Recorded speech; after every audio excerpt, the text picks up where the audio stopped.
Hey, this is Overpass Insights. My name is Eric and I make apps. Now, today, if you want to really learn a software language, you have to know why you're using it.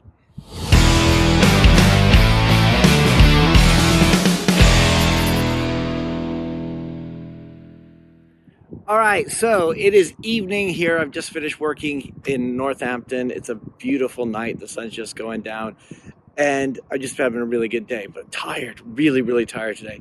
Oh my God, long days. These early nights, they just kind of suck, don't they? But anyway, so today I want to talk about real world applications. Now, a lot of times we're on the live streams, a lot of you guys, especially the younger developers who are looking to get into software development, you ask about what should you learn, what should you study, which resources you do. Should you learn Kotlin or Java or Swift or Objective-C or something entirely different? And my answer is always do what you're interested in, right? Because a lot of the times, if you're interested in something, then that's the thing you're going to keep up with. Right? It's really hard when you're trying to learn something and you don't see the real world application of it.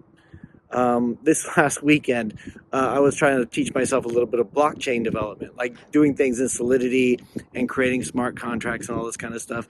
And it was interesting, but I couldn't see the real world application. Right? It's one of these things where it hasn't clicked yet. It's like it's such a buzzword that I haven't quite gotten to grips with it yet. Like I think I could learn it. I just don't know how I would use it yet, right? And this is one of those things you see a lot of the times from time to time. I can remember XML being such a big thing back when XML became, the protocol and everything. And everyone was talking about the wonders of XML. And then when you actually start using it, you think, oh, it's just a file format, really. It's just a way of structuring your data.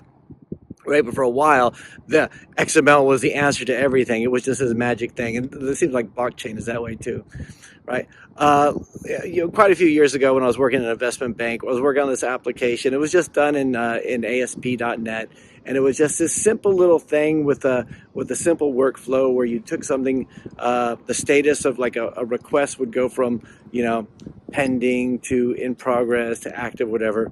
A simple thing. If you worked in web applications, you've probably done something similar all the time, right? But the management, like for some reason, this workflow tools kept coming up. Like like one day somebody says, "Hey, what workflow tool are we using for this?" And I go, "Well, we don't need one. We have a database, and when it's event driven. So when one event happens, it moves the status to the next thing, right?" And then pretty soon everyone started asking me about this, and apparently there was this big workflow. And I thought, well, we could use Windows Workflow Foundation. That was kind of like around at the time, right? Is that what you guys want? And they're like, no. Have you ever heard of Tibco? And Tibco was this big, apparently industry standard software that did workflow and everything. I don't know. Maybe you guys have heard of it. I had never heard of it before, or never heard it mentioned since. But it was this thing that cost millions to the investment bank I was working at, right? They had the consultants come in. I was asking, how are we going to integrate this with ASP.NET?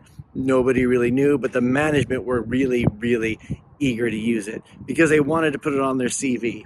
It was really weird. So eventually I was, we're trying to shoehorn something in there that doesn't belong because it's cool, right? We're trying to how can we use this in this application, even though the application doesn't need it? And it's kind of the way I was feeling when I was working, trying to learn blockchain the other day, thinking, how could I use blockchain in one of my applications? But the real question is, why would I use it?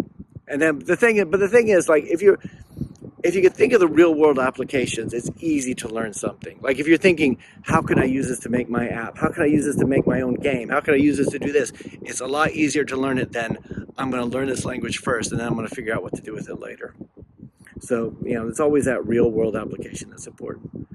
Anyway, that's just my thoughts for today. I hope you guys are having a really good day. I hope you have a really good week, and I'll talk to you guys again next time.